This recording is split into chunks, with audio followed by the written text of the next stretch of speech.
পর্দার আড়াল থেকে ইমাম আবু হানিফা ডাক দেয়া বলেন, ইউসুফের মা গো,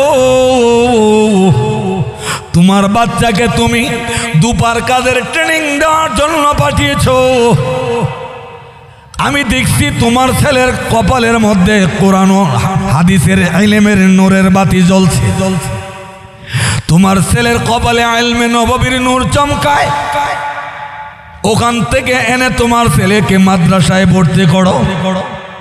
বরণ পোষণের টেনশন করবে না, যা খরচা দিয়েছে আমি বহন করব। তুমি ফ্যামিলি নিয়ে বড় টেনশনে আছো, তোমার ফ্যামিলির খরচটুকু পর্যন্ত আমি গ্রহণ করব। কারণ তুমি যেই বাচ্চা জন্ম দিয়েছ এটা যেমন তেমন বাচ্চা না, এই বাচ্চার কপালে ইলমে নববীর নূর চমকাইতেছে। এমনি সময় ইমাম আবু ইউসুফের আম্মা ডাক দিয়ে বলেন, হুজুর, মাদ্রাসায় পড়াইলে আর কয় টাকায় রুজি করবে, চলবে কিভাবে?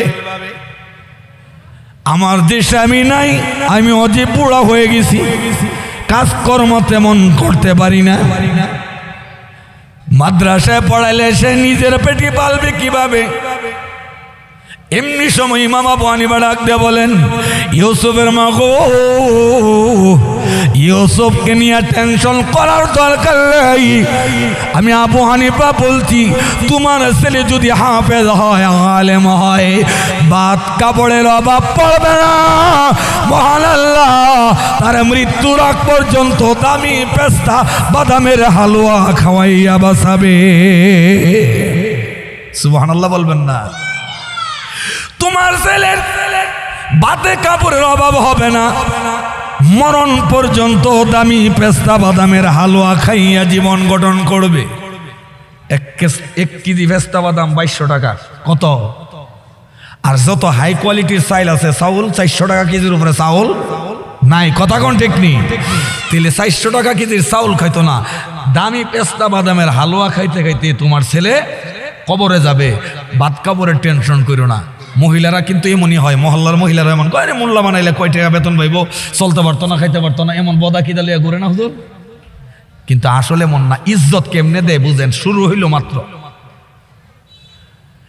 শেষ পর্যন্ত ইউসুফের আম্মা ডাক দিয়ে বলেন, হুজুর, আপনি যা সিদ্ধান্ত নিয়েছেন, আপনি যা ভালো তা করেন, আমার ছেলে দিয়ে গেলাম।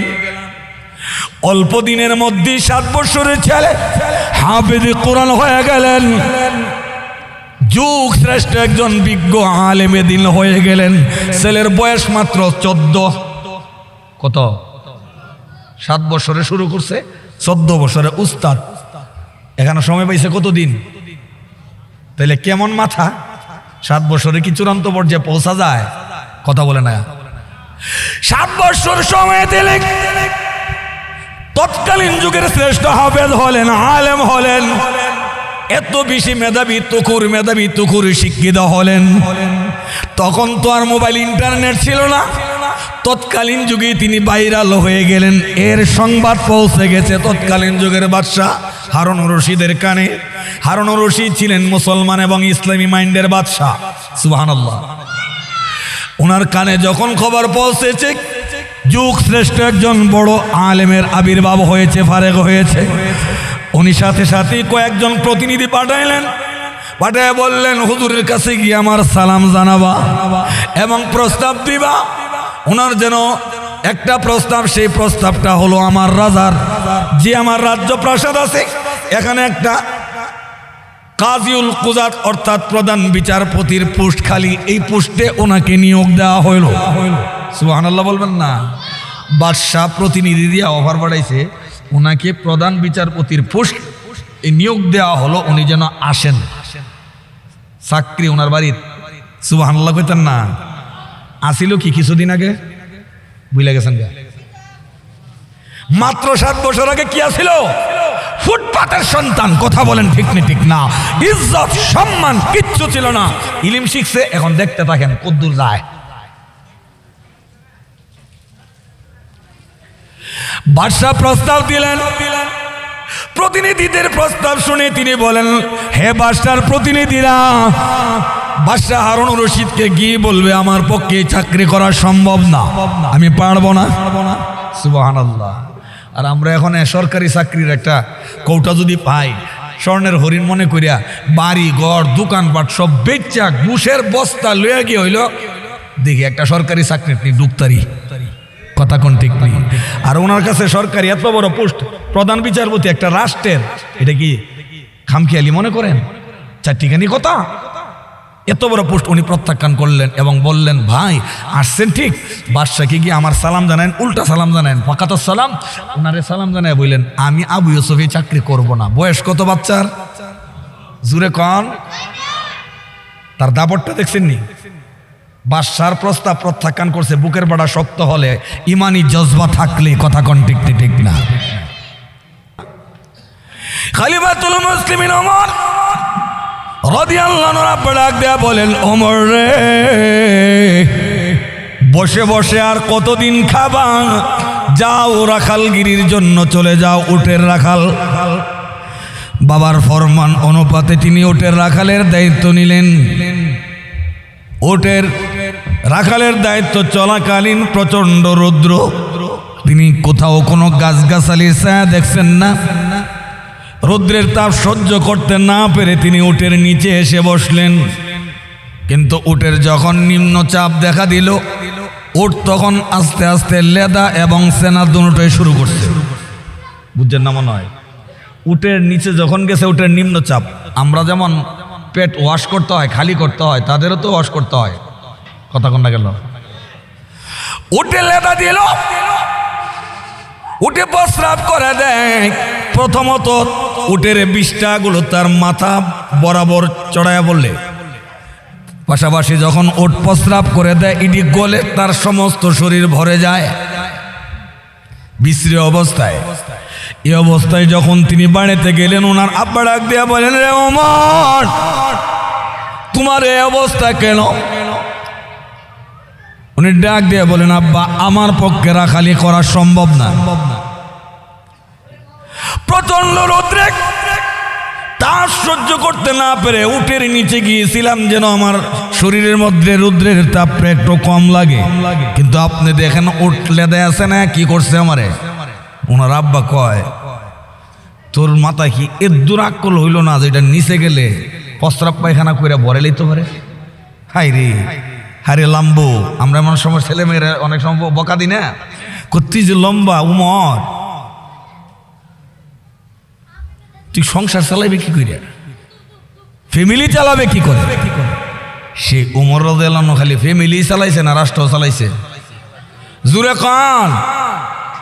শুধু রাষ্ট্র এমন চালাইছে, ভারতের ইন্দিরা গান্ধী পর্যন্ত স্বীকার করতে বাধ্য। খুতুবাতের কিতাবে উল্লেখ আছে, ইন্দিরা গান্ধী তাদের হিন্দু ভাইদেরকে বলছিলেন, ও ভারতের হিন্দুরা, রাষ্ট্র পরিচালনা করে যদি ইনসাফ কায়েম করতে চাও, তোমরা যদি সুনাম সুখ্যাতি কামাই করতে চাও, মুসলমানদের ধর্মীয় নেতা খলিফাতুল মুসলিমিন হযরত উমরকে ফলো করো। কারণ বডিগার্ড লাগে না, কিচ্ছু লাগে না, যেখানে রাত সেখানেই ইনসাফ, সেখানেই সে রাত্র কাটায়। খলিফাতুল মুসলিমিন ওমরকে তোমরা ফলো করো। সুবহানাল্লাহ। যে ওমরের বাবা কইছেন সংসার চালাইতে পারবে না, সে ওমর রাদিয়াল্লাহু আনহু মুসলমানদের গর্বের ধন। কথা বলেন ঠিক না? ঠিক না? ওনার নাম এখনো ইন্ডিয়ার কার্টুন পত্রিকাতে আছে, আখবারাত যাকে পত্রিকা বলা হয়। সেই ওমর উটের নিচে গিয়ে উটের পৃষ্ঠা এবং প্রস্রাবে ভরপুর সেই ওমর এত দামি হলেন কিভাবে জানার দরকার আছে কি আছে না? ভাইরা আমার, খলিফাতুল মুসলিমিন হযরত উমর রাদিয়াল্লাহু আনহু কোরআনের সংস্রবের কারণে তার মূল্যায়ন বেড়ে গেছে। উনি ছিলেন অত্যন্ত রাগী এবং ক্ষমতাশালী। আবু জাহেল, উতবা, সাইবা, ওয়ালিদ ইবনে মুগীরা, আখনাস, আবু সুফিয়ান তখনও মুসলমান হয় নাই। তারা যখন জায়গায় নবীজির দিনের দাওয়াতের কাজে বাধা দিতে গিয়া ব্যর্থ হয়, তারা চিন্তা করলেন এইভাবে মুহাম্মদকে থামানো যাবে না। মুহাম্মদের দিনের দাওয়াতের কাজ, কোরআনের আওয়াজ বন্ধ করতে হলে একমাত্র ওমরের সাহায্যেই বন্ধ করা সম্ভব হবে। তারা প্ল্যান করলেন, গোল মিটিং বৈঠকে কোরআনের আওয়াজকে বন্ধ করতে গেলে উমরের কোনো বিকল্প নাই। ঘোষণা দিলেন, রে ওমর, তুমি যদি মুহাম্মদ রাসূলুল্লাহর কল্লা আমাদের কাছে এনে পৌঁছে দিতে পারো, বিনিময়ে তোমাকে দেওয়া হবে 100 উট। কয়শো উট? 100 উট বর্তমানের একটা 5 টনি ট্রাক। 100 ট্রাকের মালিক যে হে কি দুর্বল না সবল? জোরে কন। খলিফাতুল মুসলিমিন হযরত ওমরকে বললেন 100 উট দেওয়া হবে বিশ্ব নবীর মাথা যদি এনে দিতে পারো। এই অফারটা দিয়েছিল তাদের দলীয় লিডার, গুন্ডা নম্বর 1, নাম তার আবু জাহিল্লা। নাম কি তার? এর নাম সুন্দর করে বলতে আমার ইচ্ছা হয় না। দেখেন না হাজী সাহেবরা গিয়ে সেখানে গিয়ে বাথরুম করে তার বাড়িতে, লোকটা সারাটা জীবন নবীজিরে জ্বালাইছে। আবু জাহেল এই অফার দেওয়ার পর খলিফাতুল মুসলিমিন হযরত ওমর তখনও তিনি ইসলাম ধর্ম গ্রহণ করে নাই। কুশমুক্ত তরবারি নিয়ে রওনা দিলেন। মুহাম্মদ সাল্লাল্লাহু আলাইহি সাল্লামকে যদি আনা যায়, কল্লা আনা যায়, তাইলেই তো আমি সাকসেস। রওনা দেওয়ার আগে একটা প্রসেস বাতলিয়ে দেয়, ওমর, মুহাম্মদ আমাদেরকে জালে শেষ করছে। এইভাবে যখন তার মাথার মধ্যে উল্টাপাল্টা কথা ঢুকায় দেওয়া হয়, ক্ষিপ্ত ওমর রাদিয়াল্লাহু আনহু চিন্তা করলেন, আগে আমি মুহাম্মদ সাল্লাল্লাহু আলাইহি সাল্লামের কথাগুলো শুনে দেখি, আসলে কি তিনি সমাজে বিশৃঙ্খলা সৃষ্টি করছেন নাকি রাষ্ট্রে শান্তি আনতে চেয়েছেন। ওমর আমি আগে মুহাম্মদকে দেখতে হবে, সে কি তেলাওয়াত করে এটা আমাকে দেখতে হবে। সুবহানাল্লাহ, জোরে কোন। টানতাছে, চুম্বুকে টানতাছে ইসলামের আবহাওয়া। এই যে কোরআন শরীফ এমন, কোরআনের বাতাস যার গায়ে লাগে আল্লাহ তাকে জান্নাত পর্যন্ত নিয়ে পৌঁছে দেয়। কি সুন্দর পরিবেশে, কি সুন্দর ভাবে বৈশা রয়েছেন কোরআনের মহাব্বতে। আল্লাহ আপনাদের সকলের জিন্দেগির সমস্ত গুনাহ মাফ করে দেয়। খলিফাতুল মুসলিমিন ওমর নবীজিকে অ্যাটাক করবেন, নবীজি সম্পর্কে প্রথমেই ধারণা নিতে গেছেন, নবীকে ব্যঙ্গ বিদ্রুপ করে এলাকা থেকে সরায়া দিবেন। যেই মাত্র কাবা শরীফের আস্তানায় ঢুকলেন, এমনি সময় ওমর রাদিয়াল্লাহু আনহু তাকে দেখেন নবীজি নামাজের মুসাল্লায় দাঁড়ায় গেছে। সুবহানাল্লাহ কোন। এখন নবী যখন নামাজে দাঁড়ায় গেছে, ওমর ভাবতেছেন উনি যখন ওনার ইবাদত করতেছে আর বাধা দিয়ে লাভ নাই, দেখি কি করে। নবীজি তো নামাজের মধ্যে দাঁড়ায় সেটা, নামাজে দাঁড়ালে সর্বপ্রথম কোন সূরা পড়তে হয়? আর একটু জোরে কান। আলহামদুলিল্লাহি রাব্বিল আলামিন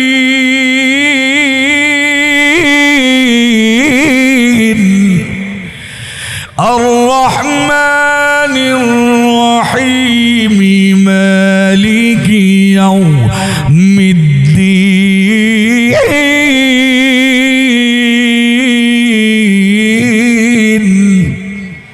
নবীজি সূরা ফাতিহা তেলাওয়াত শুরু করলেন। হযরত ওমর রাদিয়াল্লাহু আনহু কয়, হারি নেতারা যে শিখাইছিল যে মুহাম্মদ দারুণ কবি, মিলায়ে মিলায়ে আরবি ছন্দ আকারে কবিতা বলে, আসলেই তো সেই মিলায়ে মিলায়ে পড়তেছে। আসলে কি রাসূল কবিতা পড়তেছে না কোরআন শরীফ? কোত্থেকে নাজিল হইছে? তানজিলুম মির রাব্বিল আলামিন। মহান রব্বে কারীমের দরবার থেকে কোরআন শরীফ নাজিল হয়েছে। হযরত ওমর রাদিয়াল্লাহু আনহু হাত বাইন্ধা শুনতেছেন মুহাম্মদ সাল্লাল্লাহু আলাইহি ওয়াসাল্লামের তেলাওয়াতকারী। আসলে তো মুহাম্মদ দারুণ কবি, দারুণ ছন্দ মিলিয়ে মিলিয়ে বলতে পারে। নেতারা যে বলছিল মুহাম্মদ কবি হিসাবে সেরকম, কথা তো এমনই, কিন্তু সে মনে মনে খালি ভাবতেছে সূরা ফাতিহার পরে সূরা মিলান লাগেনি। কথা বলেন ভাইরা, সূরা ফাতিহার পরে সূরা মিলান লাগে না? এ যে মনে মনে ভাবতেছে মুহাম্মদ সাল্লাল্লাহু আলাইহি ওয়াসাল্লাম কবি, আর এদিক দিয়ে রাসূলের সূরা মিলানোর পালা। নবীজি সূরা আল হাক্কার 41 নম্বর আয়াত শুরু করে দিয়েছে। সুবহানাল্লাহ। وما هو بقول شاعر قليلا ما تؤمنون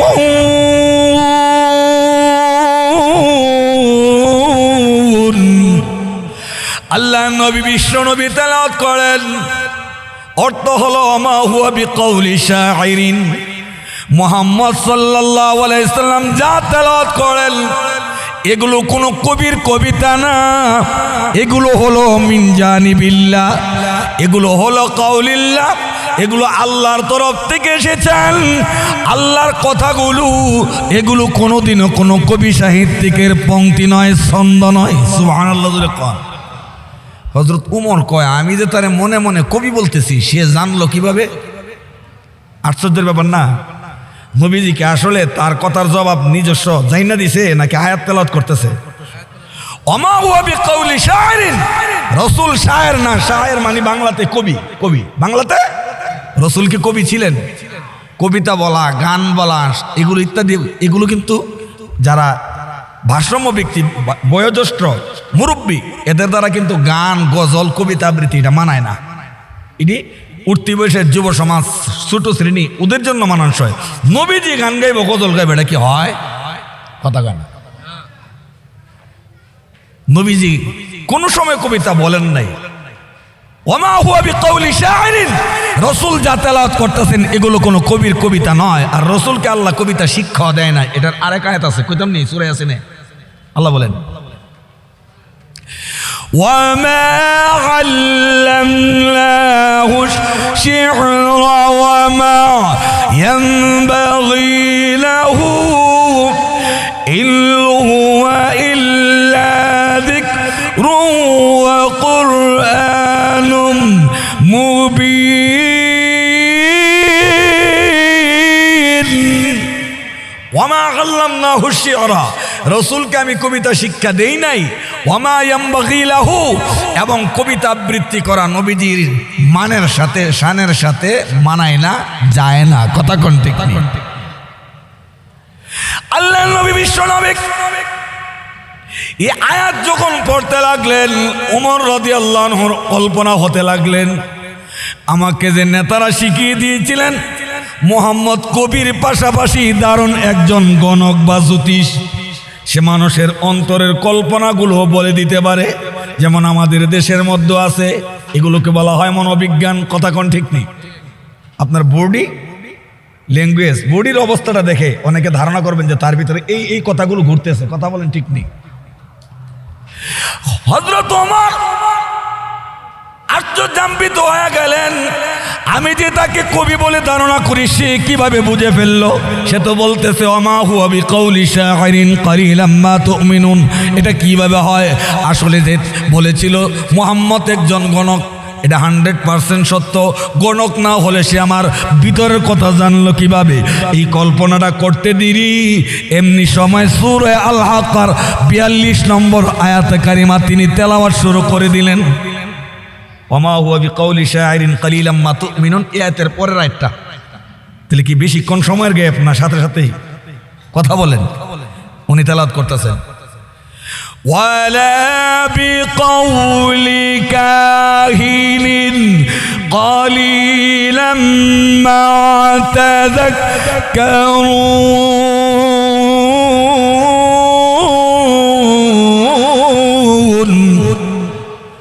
নবীজি আসলে গণক না, এটা হলো সূরা আল হাক্কার আয়াতে কারিমা। কথা বলেন ঠিক নি ঠিক না? হযরত ওমর আরো আশ্চর্যান্বিত হয়ে গেলেন। তিনি বলেন, আমি ভেবেছিলাম মুহাম্মদ কবি, কিন্তু সেই কোরআনের আয়াত দিয়া জবাব দিয়ে বলেন ওমা হুয়া বিকাউলি শাইরিন। আমি যখন মুহাম্মদকে ভাবলাম মুহাম্মদ আসলে একটা গণক জ্যোতিষ, সে জানায়া দিলেন ওয়ালা বিকাউলি কাহিনিন, মুহাম্মদ আসলে গণক না। সে বুঝলো কিভাবে? সুবহানাল্লাহ। এইভাবে ওমর দূর থেকে ফলো করলেন, যেইভাবে ক্ষিপ্ত হইয়া নবীজির উপরে অ্যাটাক করতে এসেছিলেন, মাথাটা এবার নোয়া দিলেন না। এই লোক আসলে ভণ্ড না, এই লোক আসলে কোনো বিশৃঙ্খল না, উনাকে মারা আমার পক্ষে সম্ভব হবে না। উনাকে মারা আমার পক্ষে সম্ভব হবে না। উনি যখন যাইতেছেন ফেরত গেলেন, আর এদিক দিয়ে আবু জাহেল, উতবা, শাইবা, আবু লাহেব, আবু সুফিয়ান, আখনাফ সব পয়সা দিয়েছে অপেক্ষায়। পাঠাইলাম যে সে কি খবর নিয়ে আসে। আসার সময় দেখেন হযরত ওমর রাদিয়াল্লাহু আনহু যেভাবে তেজস্বী হইয়া গেছিলেন, আসার সময় মনে হয় যে গাড়টা নুয়ে গেছে গা। সুবহানাল্লাহ জোরে কোন না। এটার কারণ কি জানেন? সূরা আনফালের মধ্যে আছে না, ইযা যুকিরাল্লাহু ওয়াজিলাত কুলুবুহুম ওয়া ইযা তুলিয়াত আলাইহিম আয়াতুহু যাদাতুহুম ঈমানা। আল্লাহ বলেন, ইদা তুলিয়াত আলাইহিম আয়াতুহু যাদাতুহুম ঈমানা। মুমিনের সামনে কোরআন শরীফ তেলাওয়াত করলে মুমিনের ঈমানের পাওয়ার বেড়ে যায়। কাফের বেদিনের সামনে কোরআনের তেলাওয়াত করলে ভবিষ্যতে কাফেরের ঈমান আনার আগ্রহ জন্মায়। সুবহানাল্লাহ জোরে কোন। কাফেরের সামনে তেলাওয়াত করলে ভবিষ্যতে ঈমান আনার আগ্রহ জন্মায়। যার প্রমাণ আমেরিকাতে যে কনফারেন্স হয়েছিল বা লন্ডনে, এই যে কারি আব্দুল বাসির সাহেব যে তেলাওয়াত করছিলেন, 80 জন বড় বড় খ্রিস্টানদের লিডার তেলাওয়াতের অ্যাকশনে একই মজলিসের মধ্যে ঈমান এনে মুসলমান হয়ে গেছে। সুবহানাল্লাহ জোরে। বহুত বৈজ্ঞানিক দার্শনিকরা কোরআনে ভুল ধরতে গিয়া, যেমন খ্রিস্টানদের একজন পোপ ছিল গিলান মিকার চেয়েছিল কোরআনে ভুল ধরবে, কিন্তু কোরআনে ভুল ধরতে গিয়া গবেষণা করতে করতে শেষ পর্যন্ত কয় এই কোরআন স্বজনপ্রীতি করা হয় নাই, মুহাম্মদ সাল্লাল্লাহু আলাইহি সাল্লামের উপরে কোরআন নাজিল, অথচ ওনার আম্মার নামে সূরা নাই। আমরা খ্রিস্টানদের নবী ঈসা আলাইহিস সালামের মা মরিয়ম আলাইহিস সালামের মায়ের নামে, মরিয়ম আলাইহিস সালামের নামে সূরা আছে। কথা কোন ঠিক নি ঠিক না? বহুত গবেষণার পরে শেষ পর্যন্ত ইসলামী ধর্ম গ্রহণ করছেন। সুবহানাল্লাহ। খলিফাতুল মুসলিমিন আমার নেতাদের দিকে যখন যাই, আবু জাহেল, উতবা, শাইবা লিডার বাহিনী বললেন, ওমর তোমার চেহারা এমন দেখা যায় কেন? মুহাম্মদকে কি তুমি পারবে না শায়েস্তা করতে? হযরত ওমর ডাক দেয়া বলেন, না গো না, মুহাম্মদুর রাসূলুল্লাহ কবিলা কলকলা জাদুকর না, মৃত্যুক না। সে যা তেলাওয়াত করেন এই তেলাওয়াত আমার ওমরের কলিজায় হিট করেছে।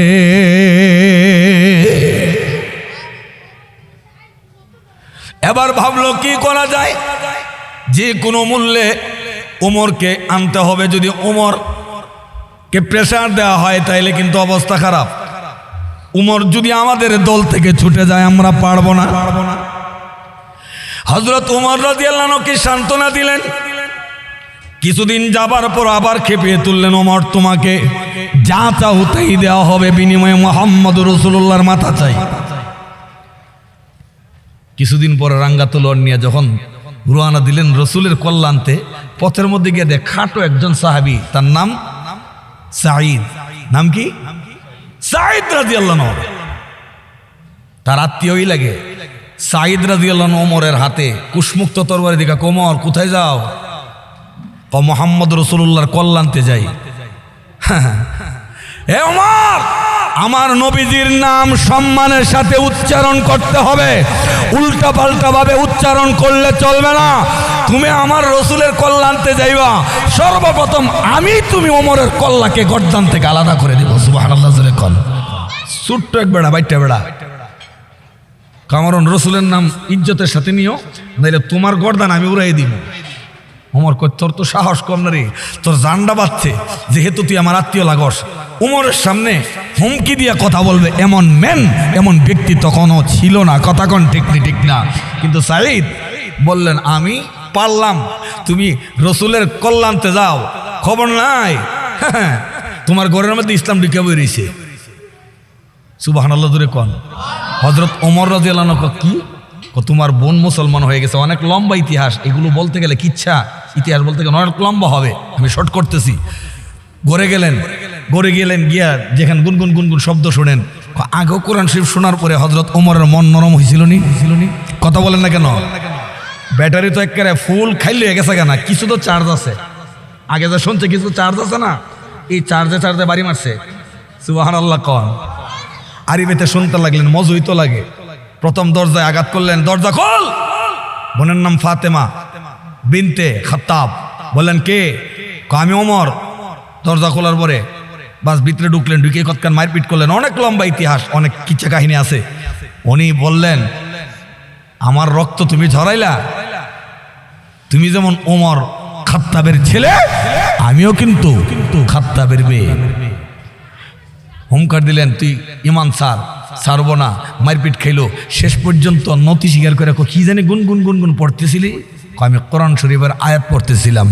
হজরত ওমরের মনটা একটু নরম হয়ে গেলেন, দেশ না আমার হাতে, আমি একটু দেখি। তোমার হাতে দেওয়া যাবে না, তুমি কাফের। কোরআন শরীফকে কাফের বেদিনরা, নাপাক ব্যক্তিরা স্পষ্ট করতে পারে না। কথা বলেন না কেন? কোরআন শরীফ কি ওযু ছাড়া ধরা যাবে? লা ইয়ামাসসুহু ইল্লাল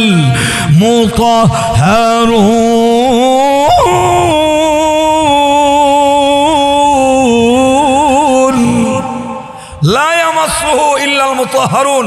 কোরআন শরীফ ওযু ছাড়া ধরা যাবে না। শেষ পর্যন্ত গোসল করে আনাইছে। হযরত ওমর রাদিয়াল্লাহু আনহুর হাতে হাতে টুকরা দিলেন, দেওয়ার পরে অনেক কোরআন পড়তে লাগলেন। ফাহা মা আনজালনা ইলা পড়তে পড়তে যখন আসলেন, ইন্নানি আনাল্লাহ লা ইলাহা ইল্লা আনা ফা'বুদনি, এই আয়াত পর্যন্ত আসার পর হযরত Omar chop chop chop chop করে পানি ছাড়ে আর কয়, ও বোন রে আমার, আমি আশ্চর্য করতে পারতেছি না, আমি আর কাফের থাকতে চাই না, আমাকে ইসলামের কালেমা পড়াইয়া এই মুহূর্তে মুসলমান বানায় দে। লাগছে না কোরআনের সাথে টাচ? কথা বলেন না কেন? রে মুসলমান, কোরআনের সাথে টাচ লাগলেন, তিনি মুসলমান হইলেন, হয়েও তিনি পূর্ণ শান্তি পেলেন না। বোনকে এবার বললেন, বোন আমার, তোর কাছে কালিমা পড়ে মুসলমান হয়েছি, এটা পূর্ণ তৃপ্তি লাভ করতে পারি নাই, মেহেরবানি করে আমাকে সংবাদ দে দয়াল নবীজি কোথায় আছেন, ওনার হাতে গিয়ে আবার ইসলাম রিপিট করবো। সুবহানাল্লাহ। কন গার নোয়াই লাইছে, গার নোয়ে দিছে। বোন বিশ্বাস করলেন, বললেন উনি আছেন বাইতুল আরকাম, দারে আরকামে আছেন, সেখানে যান। ওখানে গেলেন, নাঙ্গা তলোয়ার নিয়ে যখন যায়, দরজায় আঘাত করলেন, সাহাবীরা বসা, হযরত আমির হামজা রাদিয়াল্লাহু আনহু সহ আর অন্যান্য সাহাবীরা বসা।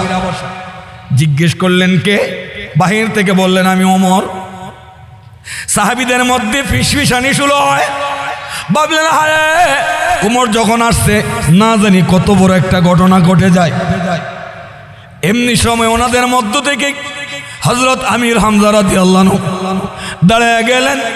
তিনি দাঁড়ায় বললেন, আমি একাই ওমরের সাথে লড়াই করার জন্য যথেষ্ট, টেনশন করিস না, আমরা জিন্দা থাকতে ওমর আল্লাহর নবী রাহমাতুল লিল আলামিনের গায়ে একটা টাচও করতে পারবে না। তাদের ফিসফিসানি শুনলেন নবীজি। নবী আসলেন, আগে কি হলো? ওমর আসছে।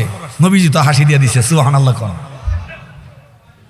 আল্লাহর নবী বলেন, ওমর যদি সৎ উদ্দেশ্যে আসে কোনো প্রবলেম নাই, আর অসৎ উদ্দেশ্যে আসলে লড়াই করতে চাইলে আমি মুহাম্মদ রাসূলুল্লাহর সাথে ওমর লড়াই করলে পারবে না। কেন জানেন নি? হাকিমুল উম্মত আশরাফ আলী থানভী রাহমাতুল্লাহ আলাইহি লেখেন, আল্লাহ নবী বিশ্ব নবীর গায়ে মহান আল্লাহ 4000 যুবকের শক্তি দান করেছে। নবীজির গায়ে কয় হাজার যুবকের শক্তি? 4000। বলা হয়েছে জান্নাতের 40 জন নৌজওয়ানের শক্তি, আর জান্নাতের 40 জনের মধ্যে এক একজনের গায়ে থাকবে 100 পৃথিবীর 100 যুবকের শক্তি। সেই সুবাদে 4000, 40 হয়ে কত হাজার? এই 4000 যুবকের শক্তি যদি একা বিশ্বনবীর গায়ে থাকে, তার সাথে পেরে ওঠা সম্ভব? সেখানে ঢুকলেন, কালিমা রিপিট করলেন, অনেক লম্বা কাহিনী। এবার বিশ্ব নবীকে ডাক দেয়া বলেন, ওগো নবীজি, আপনারা গোপনে গোপনে কেন এখানের ইসলামের আলোচনা করেন? সাহাবায়ে কেরাম এবং নবীজি বললেন, এখন ইসলামের নতুন সূচনা মাত্র, এখনো সেই পরিবেশ তৈরি হয় নাই ওপেনলি মানুষকে দাওয়াত দেওয়ার। খলিফাতুল মুসলিমিন ওমর ডাক দেয়া বলেন, নবী গো, আমি ওমর যখন ইসলাম ধর্ম গ্রহণ করেছি, লুকায়া ইসলামের দাওয়াত দেওয়ার দরকার নাই, ওপেন চলবে। ওপেন। সুবহানাল্লাহ জোরে কর। এখন থেকে ইসলামের দাওয়াতের কাজ, দাওয়াত ও তাবলীগের কাজ, কোরআনের শিক্ষা, দর্স তাদরিসের কাজ চলবে উন্মুক্তভাবে, ওপেনলি। এখন আর লুকায়া শুকায়া হবে না। এর মধ্যে থেকে একজনকে দাওয়াত দিয়া বললেন, তোমাদের মধ্যে যে কথা বেশি পরিচালনা করতে পারো, দ্রুত সাংবাদিকের দায়িত্ব পালন করতে পারো, একজন দাঁড়াও, আমার বক্তব্যটা নিয়ে কাফেরদের কাছে পৌঁছে দাও, গিয়ে বলো উমর এখন তোমাদের দলে না, উমর বিশ্ব নবীর দলের সদস্য। তাদের কাছে পৌঁছানোর পরে তারা যেন তেলে বেগুন রাগে রাগান্বিত হয়ে যায়। এর মধ্যে একটা দ্বারা আমারে পাঠান, উমর আমি সাইজ করলাম, ইসা মাছ ফাল্লা বেশি, কথা কন না, গুড়াগারা ইসা তেরেং তেরেং করে না বেশি, তোরে ফাড়াইলে উমর সাইজ করে লেবো, যাইস না। হযরত উমর রাদিয়াল্লাহু আনহু তখন থেকেই ওপেন ইসলামের দাওয়াতের কাজ শুরু করছিলেন। হযরত উমর রাদিয়াল্লাহু আনহু রাস্তা দিয়ে হাঁটে গেলে মিস্টার ইবলিস পর্যন্ত এই রাস্তা দিয়ে হেঁটে যায় নাই, কথা কন ঠিক ঠিক। তাইলে উমর ছিলেন একজন রাখাল, মাথার মধ্যে উঠে লেদা দিত, মাথার মধ্যে উঠে প্রস্রাব করত, কোনো মূল্যায়ন ছিল না, এমনকি তার ফ্যামিলিতেও দাম ছিল না।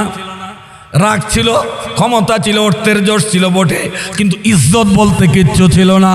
যখন ওই রাস্তা থেকে বাদ দিয়া কোরআনের ছায়া চলে আসে, আল্লাহর নবী বিশ্ব নবীর কাছে কোরআন তেলাওয়াত শিখলেন। কোরআনের ছায়া চলে আসার পরে মহান আল্লাহ হযরত ওমর রাদিয়াল্লাহু আনহুকে জিরো থেকে হিরো বানিয়ে দিয়েছে, কথা কোন ঠিক নেই? হযরত ওমরের কি আগে দাম আছিল? কোনো দাম ছিল না, কিন্তু নবীজির সুহবতে আসছেন, কোরআন শিখছেন, কোরআনের সাথে ওতপ্রোতভাবে লেগে রয়েছেন, আল্লাহ তার সম্মান বাড়ায় দিয়েছেন। আরে কোরআনের সাথে লাগলেই দাম। এই যে আমাদের সমাজের মধ্যে করই কাঠ আছে, করই কাঠ কি খুব দামি জিনিস? রিন্ডি করই দিয়ে কি কেউ ফার্নিচার বানায়, ঘরের মজবুত কোনো জিনিস বানায়? কিন্তু এই কাঠটা 2 থেকে 300 বা 500 টাকা ফুট হইলে কিনা যায়। এক টুকরা কাঠ দিয়ে রেহাল বানাইলে কোরআন শরীফে লাগার কারণে এই কাঠের এত দাম বেড়ে যায়। পাও লাগলে আমরা চুমা দিই, কথা কন, পাও না লাগলেও চুমা দেই। কাঠের কি চুমা দেই না কোরআনের মহাব্বতকে চুমা দেই? কাঠের চুমা দিলে তো এটা গুনাহ হয়ে যাবো গা, কিন্তু কোরআনের মহাব্বতে এটাকে চুমা দেই, কথা কন ঠিক নি ঠিক না? হযরত ওমর রাদিয়াল্লাহু আনহু হযরত আসওয়াদকে লক্ষ্য করে বলেন, কাবা শরীফে যারা হাজী সাহেবরা হযরত আসওয়াদে গিয়া চুমা দেন না, কথা কয় না? হযরত ওমর রাদিয়াল্লাহু আনহু বলেন, কালো পাথর রে, তোরে তো চুমা দেওয়া শিরকি হইলিলে, কিন্তু এখন শিরকি হয় না কেন? রসুল যেহেতু চুমা দিছে, আল্লাহর যেহেতু হুকুম, এই জন্য আমরা মুসলমানেরা পাথরের চুমা দিই। আনলে পাথরের চুমা দেওয়ার মানেটা কি, কথা কন না? পাথর কিছু করার ক্ষমতা আছে, কিন্তু এই পাথরকে আমরা চুমা দেই যেহেতু এটা আল্লাহর হুকুম, নবীজি চুমা দিছে, এই জন্য আমরা চুমা দিই, কথা কন ঠিক? হযরত ওমরের সম্মান আল্লাহ বাড়ায় দিলেন। এবার আসুন, কোরআনের সাথে লাগলে কি হয়, মাদ্রাসায় পড়লে কি লাভ হয়? ইমাম শাফিঈ রাহমাতুল্লাহ আলাইহির নামটা অনেকেই জানেন, ইমাম আহমদ ইবনে হাম্বল রাহমাতুল্লাহ আলাইহির নামও জানেন, মুহাম্মদ রাহমাতুল্লাহ আলাইহির নামও জানেন, আবু হানিফা রাহমাতুল্লাহ আলাইহির নামও জানেন। ইমামে আদম আবু হানিফা রাহমাতুল্লাহ আলাইহির একজন শাগরিদ ছিলেন, উনিও ছিলেন বিজ্ঞ একজন মেধাবী ইমাম, নাম তার কাজী ইউসুফ। ওনার বয়স যখন 7 বছর বয়সে বাবা মারা গেলে মা নিয়ে তাকে ধূপার কাজ শেখার জন্য পাঠায় দেয়। এই 7 বছরের শিশু ধূপার কাজ শেখার জন্য যায়, সকাল সন্ধ্যা ধূপার কাজের ট্রেনিং দেয়। একদিন হঠাৎ আবু হানিফা রাহমাতুল্লাহ আলাইহির সামনে পড়লেন। আবু হানিফা রাহমাতুল্লাহ আলাইহি ডাকদা বললেন, বাবা তোমার নাম কি? আমার নাম ইউসুফ। কোথায় যাও? হুজুর আমার যে বাবা নাই, মা ছাড়া আমার ফ্যামিলিতে কেউ নাই, এই জন্য আমি দুবার কাজ শেখার জন্য মা ভর্তি করেছেন। ইমামে আজম আবু হানিফা ডাক দিয়ে বলেন, ওরে আবু ইউসুফ, তোমার জন্য দুবার কাজ শেখাটা মানানসই না। আমি আবু হানিফা দেখতেছি তোমার কপালের মধ্যে মহান আল্লাহ ইলমে নববীর নূর চমকায়া দিয়েছে। আমি দেখতেছি তোমার কপালে ইলমে নববীর নূর চমকাই, তুমি হাফেজ হবে, তুমি বড় মাপের একজন আলেম হবে। সুবহানাল্লাহ জোরে কর। তুমি উচ্চ মানের একজন হাফেজ হবে, উঁচু মানের একজন আলেম হবে, তুমি মাদ্রাসায় ভর্তি হয়ে যাও, তোমার কিতাবাদি সহ যাবতীয় খরচ ভরণ পোষণ যা আছে আমার তহবিল থেকে দেওয়া হবে। 7 বছরের বাচ্চা, যদিও 7 বছরের বড় জ্ঞানী, মা বাবার আদর্শ সন্তান, মা বাবার অবাধ্য নয়। 7 বছরের বাচ্চা হওয়ার পর বলেন, হুজুর আমার যে করে মা জননী আছেন, আমার মায়ের পরামর্শ ছাড়া আমি কোনো সিদ্ধান্ত দিতে পারি না। সুবহানাল্লাহ। আমার যে করে মা আছে, মার পরামর্শ ছাড়া সিদ্ধান্ত দিতে পারবো না। মা রাজি হলে আমার আপত্তি নাই। ইমামে আবু হানিফা রাহমাতুল্লাহ আলাইহি বলেন, যাও তোমার মাকে গিয়ে বুঝাও, যদি তোমার মা রাজি না হয় নিয়ে আসবে, আমি পর্দার আড়াল থেকে কয়েকটা কুদৃষ্টি পড়বে না। কথা কোন ঠিক কিনা? মাকে যে কোনোভাবে চলে বলে কৌশলে বুঝায়া নিয়ে আসলেন পর্দার অন্তরালে। ইমাম আবু হানিফা রাহমাতুল্লাহ আলাইহির কাছে বাচ্চা শিশু ইমাম আবু ইউসুফ গিয়া বললেন, হুজুর আমার আম্মু জান আসছেন। পর্দার আড়াল থেকে ইমাম আবু হানিফা ডাক দেয়া বলেন, ইউসুফের মা গো, তোমার বাচ্চাকে তুমি দুপার কাজের ট্রেনিং দেওয়ার জন্য পাঠিয়েছো। আমি দেখছি তোমার ছেলের কপালের মধ্যে কোরআন ও হাদিসের ইলমের নূরের বাতি জ্বলছে। তোমার ছেলের কপালে ইলমে নববীর নূর চমকায়। ওখান থেকে এনে তোমার ছেলেকে মাদ্রাসায় ভর্তি করো। বরণ পোষণের টেনশন করবে না, যা খরচা দিয়েছে আমি বহন করব। তুমি ফ্যামিলি নিয়ে বড় টেনশনে আছো, তোমার ফ্যামিলির খরচটুকু পর্যন্ত আমি গ্রহণ করব। কারণ তুমি যেই বাচ্চা জন্ম দিয়েছ এটা যেমন তেমন বাচ্চা না, এই বাচ্চার কপালে ইলমে নববীর নূর চমকাইতেছে। এমনি সময় ইমাম আবু ইউসুফের আম্মা ডাক দিয়া বলেন, হুজুর মাদ্রাসায় পড়াইলে আর কয় টাকায় রুজি করবে, চলবে কিভাবে? আমার দেশে আমি নাই, আমি অজে বুড়া হয়ে গেছি, কাজকর্ম তেমন করতে পারি না। মাদ্রাসায় পড়াইলে সে নিজের পেটে পালবে কিভাবে? এমনি সময় ইমাম আবু হানিফা ডাক দিয়ে বলেন, ইউসুফের মা গো, ইউসুফকে নিয়ে টেনশন করার দরকার নেই। আমি আবু হানিফা বলছি, তোমার ছেলে যদি হাফেজ হয়, আলেম হয়, ভাত কাপড়ের অভাব পড়বে না। মহান আল্লাহ তার মৃত্যুর আগ পর্যন্ত দামি পেস্তা বাদামের হালুয়া খাওয়াইয়া বাঁচাবে। সুবহানাল্লাহ বলবেন না? তোমার ছেলের ভাতে কাপড়ের অভাব হবে না, মরণ পর্যন্ত দামি পেস্তা বাদামের হালুয়া খাইয়া জীবন গঠন করবে। 1 কেজি পেস্তা বাদাম 2200 টাকা। কত? আর যত হাই কোয়ালিটির চাইল আছে, চাউল 400 টাকা কেজির উপরে চাউল নাই। কথা কোন ঠিক নেই? তাহলে 400 টাকা কেজির চাউল খাইতো না, দামি পেস্তা বাদামের হালুয়া খাইতে খাইতে তোমার ছেলে কবরে যাবে। ভাত কাপড়ের টেনশন করো না। মহিলারা কিন্তু এমনই হয়, মহল্লার মহিলারা এমন কয়, মোল্লা বানাইলে কয় টাকা বেতন পাইব, চলতে পারতো না, খাইতে পারতো না, এমন বদা কি দালিয়া ঘুরে না হুজুর। কিন্তু আসলে মন না, ইজ্জত কেমনে দেয় বুঝেন, শুরু হইল মাত্র। শেষ পর্যন্ত ইউসুফের আম্মা ডাক দিয়ে বলেন, হুজুর আপনি যা সিদ্ধান্ত নিয়েছেন, আপনি যা ভালো তা করেন, আমার ছেলে দিয়ে গেলাম। অল্প দিনের মধ্যে 7 বছরের ছেলে হাফেজ কোরআন হয়ে গেলেন, যুগ শ্রেষ্ঠ একজন বিজ্ঞ আলেমে দিন হয়ে গেলেন। ছেলের বয়স মাত্র 14। কত? 7 বছরে শুরু করছে, 14 বছরে উস্তাদ। এখানে সময় পাইছে কতদিন? তাইলে কেমন মাথা? 7 বছরে কি চূড়ান্ত পর্যায়ে পৌঁছা যায়? কথা বলে না। 7 বছর সময় দিলে তৎকালীন যুগের শ্রেষ্ঠ হাফেজ হলেন, আলেম হলেন, এত বেশি মেধাবী তুকুর শিক্ষিত হলেন। তখন তো আর মোবাইল ইন্টারনেট ছিল না, তৎকালীন যুগে তিনি ভাইরাল হয়ে গেলেন। এর সংবাদ পৌঁছে গেছে তৎকালীন যুগের বাদশাহ হারুনুর রশিদের কানে। হারুনুর রশিদ ছিলেন মুসলমান এবং ইসলামী মাইন্ডের বাদশাহ। সুবহানাল্লাহ। ওনার কানে যখন খবর পৌঁছেছে যুগ শ্রেষ্ঠ একজন বড় আলেমের আবির্ভাব হয়েছে, ফারেগ হয়েছে, উনি সাথে সাথে কয়েকজন প্রতিনিধি পাঠাইলেন। পাঠায় বললেন, হুজুরের কাছে গিয়ে আমার সালাম জানাবা এবং প্রস্তাব দিবা। ওনার যেন একটা প্রস্তাব, সেই প্রস্তাবটা হলো আমার রাজার যে আমার রাজ্য প্রাসাদ আছে, এখানে একটা কাজীউল কুজাত অর্থাৎ প্রধান বিচারপতির পোস্ট খালি, এই পোস্টে ওনাকে নিয়োগ দেওয়া হইল। সুবহানাল্লাহ বলবেন না? বাদশাহ প্রতিনিধি দিয়ে অফার বাড়াইছে, ওনাকে প্রধান বিচারপতির পোস্ট এই নিয়োগ দেওয়া হলো, উনি যেন আসেন, চাকরি ওনার বাড়ির। সুবহানাল্লাহ কইতেন না? আসিল কি কিছুদিন আগে, বুঝলে গেছেন? মাত্র 7 বছর আগে কি আসিল? ফুটপাতের সন্তান। কথা বলেন ঠিক না? ঠিক না? ইজ্জত সম্মান কিচ্ছু ছিল না। ইলম শিখছে, এখন দেখতে থাকেন কদ্দুর যায়।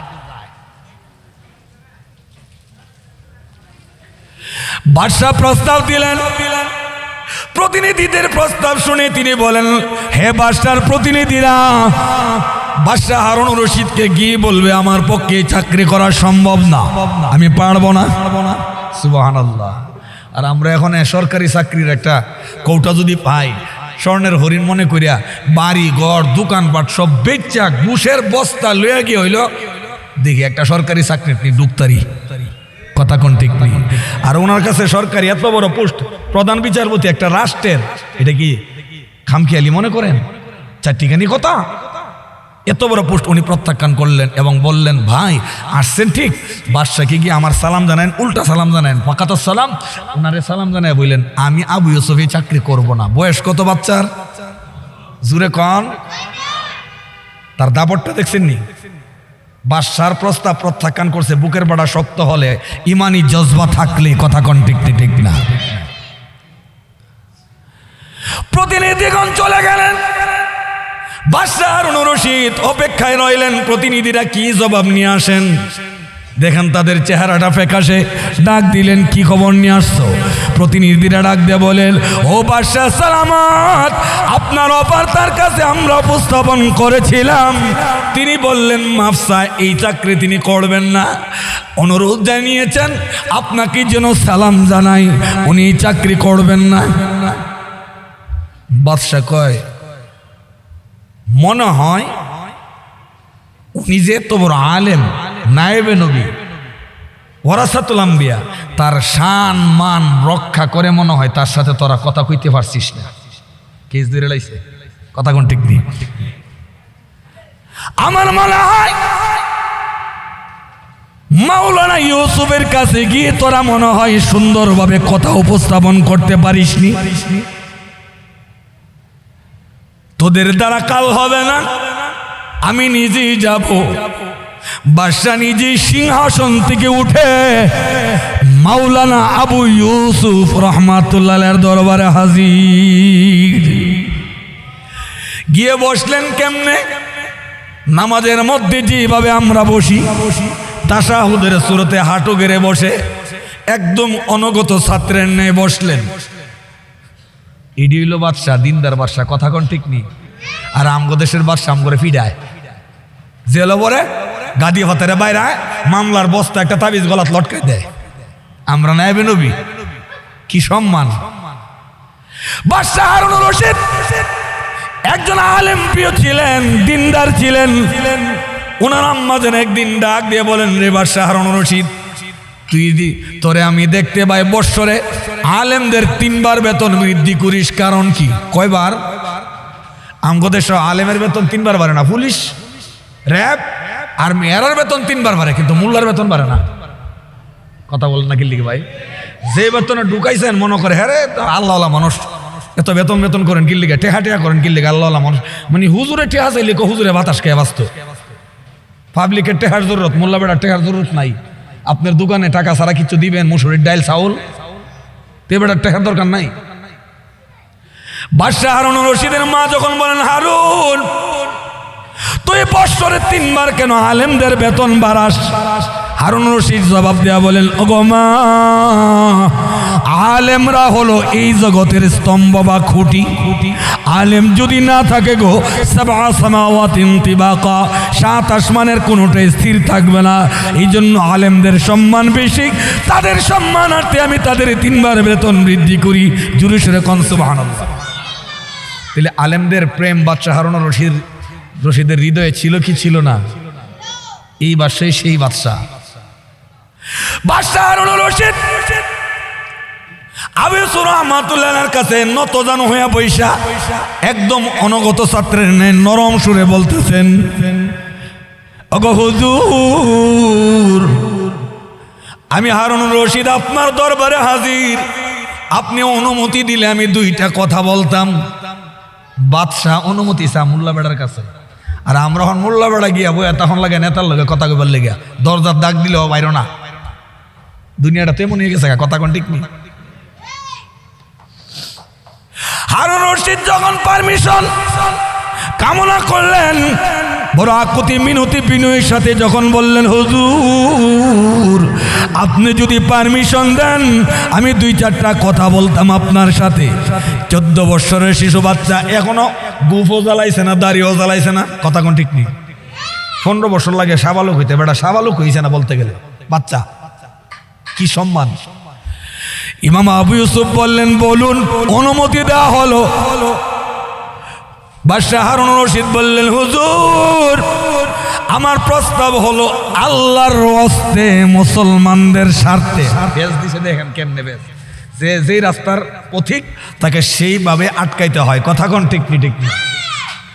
আল্লাহর ওয়াস্তে মুসলমানদের কল্যাণার্থে আমার রাষ্ট্রের প্রধান বিচারপতির পোস্টটা আপনি গ্রহণ করেন।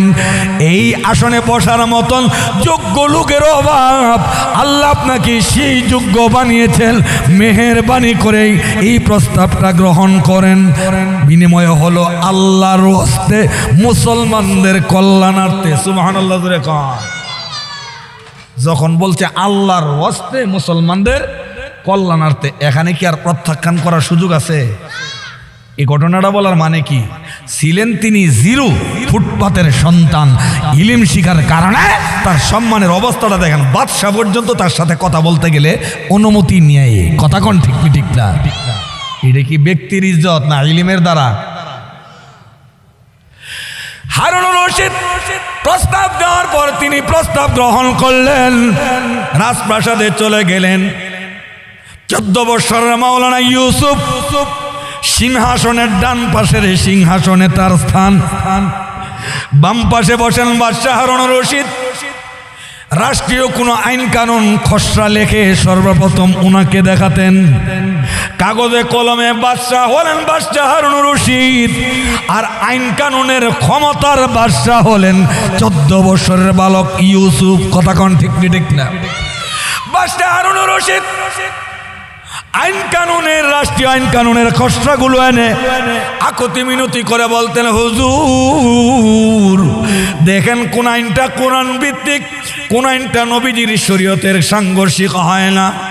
আইনটা যেটা আপনি ওকে বলবেন ওকে, আপনি যেটাকে বাতিল বলবেন এটা বাতিল। এখানে আমার আর নখ দর্পণ নখ দাবাইবার সুযোগ নাই। সুবহানাল্লাহ। কান এই কথার দ্বারা কি বুঝলেন? পাওয়ার কার?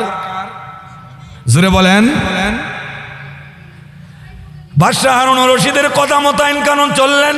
উনি ওকে করলে ওকে, রাষ্ট্রীয়ভাবে এই আইন চলে, আর উনি বাতিল দিলে বাতিল। এটা কি সম্মান না? জোরে কন্যা ভাই।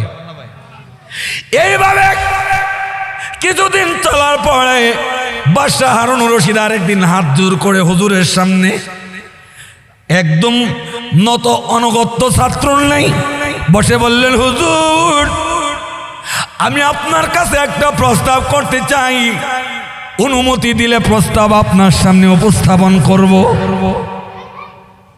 আপনি যদি কষ্ট না নেন। ইউসুফ রহমাতুল্লাহ আলাইহি বলেন, অনুমতি দেওয়া হলো। এমনি সময়ে বাদশাহ হারুন রশিদ ডাক দেন, হুজুর আমি প্রতি সপ্তাহে একবার একটা দামি খাবার খাই, সেই খাবারটা হলো পেস্তা বাদামের হালুয়া। কথা করতে গাইছে একটু খেয়াল করেন। আমি বাদশাহ হইয়া সপ্তাহে একবার দামি পেস্তা বাদামের হালুয়া খাই। আমি একজন নাখান্দা গোলাম, আমি তো কোনো আলেম না, নায়েবে নবী না। আমার মতন একটা নিম্নমানের ব্যক্তি যদি সপ্তাহে একবার দামি পেস্তা বাদামের হালুয়া খেতে পারি, আপনি ওয়ারাসাতুল আম্বিয়া, আপনি না নায়েবে নবী, ওয়ারাসাতুল আম্বিয়া হইয়া এটা খাবেন না, এটা হয় না। আমি বাদশার তরফ থেকে আপনি এখন থেকেই যতদিন পর্যন্ত পৃথিবীতে বেঁচে থাকবেন ততদিন 3 বেলা দামি পেস্তা বাদামের হালুয়া খাবে। কয় বেলা? দৈনিক 3 বেলার। বাদশাহ খা সপ্তাহে 1 বেলা, বাদশাহ সপ্তাহে খায় 1 বেলা, আর হুজুর রে খাইব দৈনিক 3 বেলা। খাবারটা দামি না বেদামি? সবচেয়ে দামি খাবার। যেই মাত্র বাদশাহ এই পিতৃ হুজুর যাকে বয়সে পিতৃ বলা হয়, ছোট বলা হয়, মাকামের দিক দিয়ে আলা মাকাম, কথা কোন ঠিক নেই। উনি সাথে সাথে প্রস্তাব শুনে কান্না হাওমাও করা শুরু করে দিলেন। বাদশাহ হারুনুর রশিদ ভেবাচেকা, উনি কিংকর্তব্য বিমূঢ় হয়ে গেলেন। উনি ভাবলেন মনে হয় আমার কথার মধ্যে কোনো বিয়াদবি হয়ে গেছে। উনি আলেমদেরকে বড় মহাব্বত করতেন। উনি জানতেন আলেমের বদদুয়া লাগলে আমার জীবন শেষ, কথা কোন ঠিক নেই। আর এখন আলেম রে বদদুয়া লাগে না, কত কিছু যে করে রে ভাই, আল্লাহ কিয়ামত গনায় পড়ছে। যারা এগুলো ঘটায়, আল্লাহ আমার ভাইদেরকে হেদায়েত নসিব করুক, সকলে বলেন আমিন। ইউসুফ যখন কানলে, বাদশাহ হারুনুর রশিদ বলেন হুজুর কান্দেন কেন? ইউসুফ ডাক দেয়া বলেন, বাদশাহ হারুনুর রশিদ আমি কেন কান্দি জানেননি? আমার কোনো ইজ্জত ছিল না, আমার কোনো সম্মান ছিল না। আমি ছিলাম একটা ফুটপাতের সন্তান। আমাকে রাস্তা থেকে কুড়ায় নিয়া সেই কিও মুর্শিদি ইমাম আবু হানিফা রাহমাতুল্লাহ আলাইহি মাদ্রাসায় ভর্তি করাইয়া আমাকে হাফেজ বানিয়েছেন, আলেম বানিয়েছেন। সেই হাফেজ এবং আলেম হওয়ার কারণে আজকে আমার এই সম্মান। আপনি আমাকে সেদে সেদে চাকরি দিয়েছেন, সেদে সেদে উন্নত মানের খাবারের ব্যবস্থা করতেছেন। আমি কেন কান্দি জানেনলে? আমার মা জননী আমাকে মাদ্রাসায় পড়াতে চেয়েছিল না। আমার মা বলেছিলেন মাদ্রাসায় পড়লে নাকি ভাত কাপড় পাওয়া যাবে না।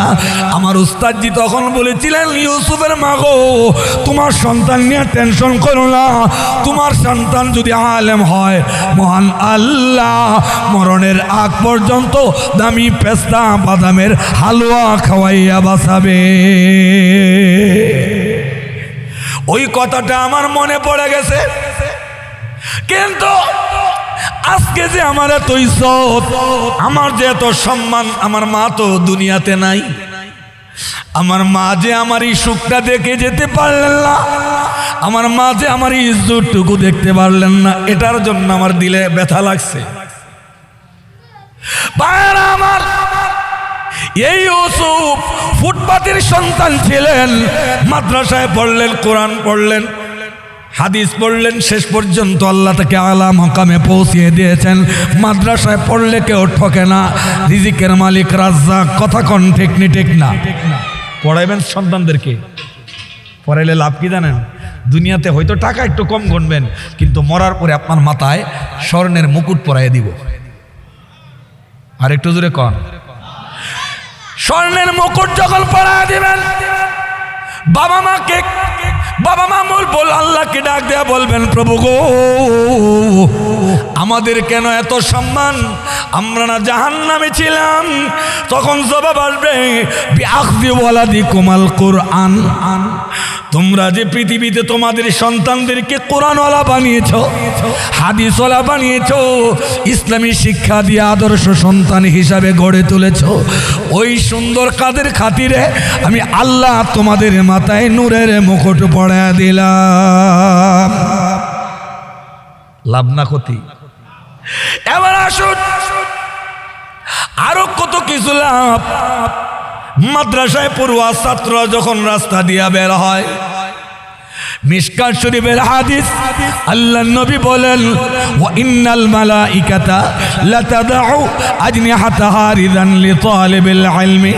মাদ্রাসার ছাত্র যখন রাস্তা দিয়ে হেঁটে হেঁটে যায়, নূরের ফেরেশতা তখন পাখা পিছিয়ে দিয়ে বলেন, আল্লাহর নবীর মেহমানেরা রে, তোরা আমাদের পাখার উপরে দিয়ে যা, আমরা ফেরেশতাদের সম্মান বাড়িয়ে দিয়ে যা। সুবহানাল্লাহ বলবেন না? ওয়া ইন্নাল মালাইকাতা লাতাদউ, নিশ্চয় ফেরেশতারা তাদের পাখাগুলো বিছিয়ে দেয় জমিনে। কাদের পায়ের নিচে? এই যে মাদ্রাসায় পড়তেছে দেখতেছেন, লুঙ্গি ঠিক করে পড়তে পারে না, টুপি ঠিক করে পড়তে পারে না, নাক পরিষ্কার করতে পারে না, কিন্তু আপনি দেখে তারে ধাক্কা দেন, দুরু দুরু সিসি করেন, আপনার চাইতে কোটি কোটি দাম এই মাদ্রাসা পড়ুয়া ছাত্রের। কথা কোন ঠিক নি ঠিক না? কারণ এদের সার্টিফিকেট আল্লাহ দিবেন। আল্লাহ কোরআন শরীফের মধ্যে বলছেন, ইন্নামা ইয়াখশাল্লাহ মিন ইবাদিহিল উলামা। আলেমরাই আল্লাহকে সবচেয়ে বেশি ভয় করে। কথা বলেন না কেন? আপনি এটা মানেন আর না মানেন, হিংসা করতে পারেন, ঈর্ষা করতে পারেন, লাভ নাই, কিচ্ছু হবে না তো। ডিজিগেশন আল্লাহ দিয়ে দিয়েছেন, ইন্নামা ইয়াখশাল্লাহ মিন ইবাদিহিল উলামা। উলামায়ে কেরামরাই আল্লাহকে সবচেয়ে বেশি ভয় করে। এটা হলো আল্লাহর দেওয়া সনদ। আরেকটা সনদ হলো খায়রুকুম মান তাআল্লামাল কুরআন ওয়া আল্লামা। পৃথিবীর সেরা লোক ডাক্তার, জজ, ব্যারিস্টার, পণ্ডিত, বৈজ্ঞানিক পুরা নয়, কিন্তু কাদেরকে বলা হয়েছে? যে নিজে কোরআন শরীফ পড়ে অপরকে কোরআনের সহি শুদ্ধ শিক্ষা প্রদান করে, এই লোকগুলো সেরা লোক। এটার ডিজিগেশন বা এই সনদ দিয়েছেন আমাদের নবী, ইন্টারন্যাশনাল নবী, আকা নামদার তাজদারে মদিনা মুহাম্মদ রাসূলুল্লাহ সাল্লাল্লাহু আলাইহি ওয়াসাল্লাম। তাইলে আপনার সন্তানাদি পড়লে আপনার সম্মান বাড়বে। সন্তানের সম্মান বাড়লো কি বাড়লো না? আরো হাদিসের মধ্যে বলছেন, আল উলামা ওয়ারাসাতুল আম্বিয়া। উলামায়ে কেরামগণ হলেন নবীগণের উত্তরসূরি। তাহলে নবীর উত্তরসূরি হলে ওদের ইজ্জত আছে কি আছে না? ওদেরকে আপনারা সম্মান করবেন তো, মহব্বত করবেন, ওদের সাথে মুসাফা করবেন। ওরা বাচ্চা, ছোট মানুষ, এমনিতে ওগুলোর গুনার খাতা খুলছে না। যদি কোনো কারণবশত কোনো অন্যায় করে ফেলে, আপনারা তাদেরকে ধমক দিবেন না, বুঝাইয়া দিবেন। অনেক সময় দেখবেন অনেক ছেলেরা আছে বাড়ি দূরে, কিন্তু এই এলাকায় থাকতেছে, ওদেরও তো মনে চায় একটু বিনোদনের জন্য, খেলাধুলার মন চায় না? কথা বলেন না? এই যে পোলাপানগুলো মাদ্রাসায় পড়ে, এর চেয়ে বড় বড় পোলাপান গ্রাম দেশে খেললে ল্যাংটা থাকে না? ওরা যদি কোনো সময় বোর্ডিংয়ের খানা আনতে গেছে, বাড়ি নিয়ে খানা আনতে গিয়ে একজনে তুই বোলিং কর, আমি ব্যাটিং করবো। কথা কন না? তুই বোলিং কর, আমি ব্যাটিং করবো। ছাত্রর হাতে তো বলও নাই, জুতা একটা খুললে জুতা ঘুরে এসে বাস সোহেব আক্তারের বলটা করছি। কোন আক্তারের? সোহেব আক্তারের বলটা করছি। বলটা তখন জুতা দিয়ে মারছে, আর হেরা তো ব্যাট নাই, হ্যাঁ মারছে 3 বাড়ি আছে, এটা ডাইল ডুইল আছে, এর কথা মন নাই, ডাইল ভাত তরকারি আসিনি আছে না, এক কপ ব্যাটিং করে দিছে, একটা ছক্কা। কিন্তু এই ছক্কার আগে দেখে নিজেই ছক্কা হয়ে গেছে ডাইল ডুইল দেয়া। কথা কন না? এই যে ডাইল সিটটা নিজের উপরে পড়ছে, পিছনে দিয়ে একজন ভাই যাইতে চাইছিল, ভদ্রলোক, এলাকার গণ্যমান্য ব্যক্তি, বা একজন আরো কয়েকজন ভদ্রলোক যাইছিল, ডাইল সিটে গিয়ে তার উপরে পড়ে গেছে। এখন আয়া যদি তারা সরতাপ শুরু করে, কামটা কি বালা করলেন? কথা বলেন, তাদের কি খেলতে মনে চায় না? রে মানুষ, দুপদানার ভদ্রলোক ভাইদেরকে বলি, পর্দার অন্তরের মাদেরকে বলি, মাগো এই সন্তানদেরকে তুমি আদর করো, সোহাগ দাও, মাথায় হাত বুলাইয়া দাও, আদর করে 4টা ভাত খাওয়াও, তাদের খরচের জন্য একটা সাবান, একটা তেলের শিশি কিনে দাও। হইতে পারে মহান আল্লাহ এই ছোট্ট একটু কাজের ওসিলায় তোমার আব্বা আম্মা সহ তোমার 14 গোষ্ঠীর গুনাহ ক্ষমা করে দিতে পারে। কারণ তাদের এত সম্মান, রাস্তা দিয়ে হাঁটলে তাদের পায়ের নিচে পাখা বিছিয়ে দেয় ফেরেশতা। তাহলে এদের সম্মান করার দরকার আছে নি? নিজের ছেলে নিজেকে জানাজা দিতে পারলে এর চাইতে খুশ খবর, এর চাইতে উত্তম কাজ কি হতে পারে? এই জন্য নিজের ছেলে মেয়েকে মসজিদে পড়ান, মাদ্রাসায় পড়ান, দ্বীনি তালিম তরবিয়ত শিক্ষা দেন। আর সকালবেলা উঠতে মসজিদের কোরআন হাদিসের শিক্ষা না দিয়া কিন্ডার গার্ডেনে নিয়ে যায়। কিন্ডার গার্ডেনে নিয়ে যান, আপত্তি নাই, কিন্তু কিন্ডার গার্ডেনটা যদি ইসলামী লেবাসের হয়, ইসলামী তাহজিব তামাদ্দুলে ভরপুর হয়, তাহলে কিন্ডার গার্ডেনে দিয়ে অসুবিধা নাই। কিন্তু বর্তমানে অনেক কিন্ডার গার্ডেনে পোশাকগুলো খ্রিস্টানদের। কথা বলেন, পোশাক খ্রিস্টানদের কেমন? প্রথম থেকে তাদেরকে শর্ট প্যান্ট পরান শুরু করে, এই যে হাফ প্যান্ট, তাহলে ফরস্তরকের ট্রেনিং এখান থেকে পায়। কথা বলেন ঠিক কিনা? 2 নম্বর, তাদের বুকের মধ্যে একটা ক্রস মারা হয়, একটা বেল টানা দেনে বেল। বেলটা হলো খ্রিস্টানদের ক্রস চিহ্ন। কি চিহ্ন? খ্রিস্টানদের ক্রস চিহ্ন, এদিক দিয়ে হরস্তরক, বুকের মধ্যে খ্রিস্টানদের ক্রস চিহ্ন। যেই বাচ্চা ছোট সময় থেকে বুকের মধ্যে খ্রিস্টানের ক্রস চিহ্নকে লালন করে, এটা বড় হইলে বেশি সুবিধা রইব। কথা বলেন। এর উপরে টুপি তো পরে না, সুন্নতি টুপি, সাদা কালো যেটা বলেন, কিন্তু এই যে বারান্দাওয়ালারা কুকুরু বুঝছে না মনে হয়, এই যে কেপ পরিনি শক্তটি, এটি কি মুসলিম টুপি? মুসলিম টুপি নয়। এগুলো পরে ক্রস পরে বাস সুন্দর মতো যাইতেছে, আর স্কুলে ডগ রেড ক্যাট, কিন্তু আল্লাহর নাম শিখে না। মুসলমানের বাচ্চা এগুলো শিখে না। আবার কবিতা শিখায়, বয়া কবিতা। এর কি কবিতা? আকডুম বাগডুম গুড়ার ডুম সাজে হাট্টিমা টিম টিম টিম তারা মাঠে ভারে ডিম, আসলে সব গুড়ার ডিম, তাই না দেখে বুদুর নাচে। যদি জিজ্ঞেস করা হয় এই জাতের কবিতা কেন বাচ্চাদের বইয়ে, কয়টা বাচ্চাদের বিনোদনের জন্য। কেন বিনোদনের আর ব্যবস্থা নাই? সত্য কবিতা কি আমাদের দেশে কোনো সত্য কবি ছিল না? কথা বলেন না কেন? অনন্ত অসীম প্রেমময় তুমি, বিচার দিনের স্বামী, যত গুণগান হেতির মহান তোমারি অন্তর্যামী। দুলোকে বুলোকে সবার ছাড়িয়া, তোমার চরণে পরি লুটাইয়া। দুলোকে বুলোকে সবার ছাড়িয়া, তোমার চরণে পরি লুটাইয়া। সদাই যাচি হে তোমারি শকতি, তোমারি করুণা কামি। অনন্ত অসীম প্রেমময় তুমি, বিচার দিনের স্বামী। এটি শিখাইতো না।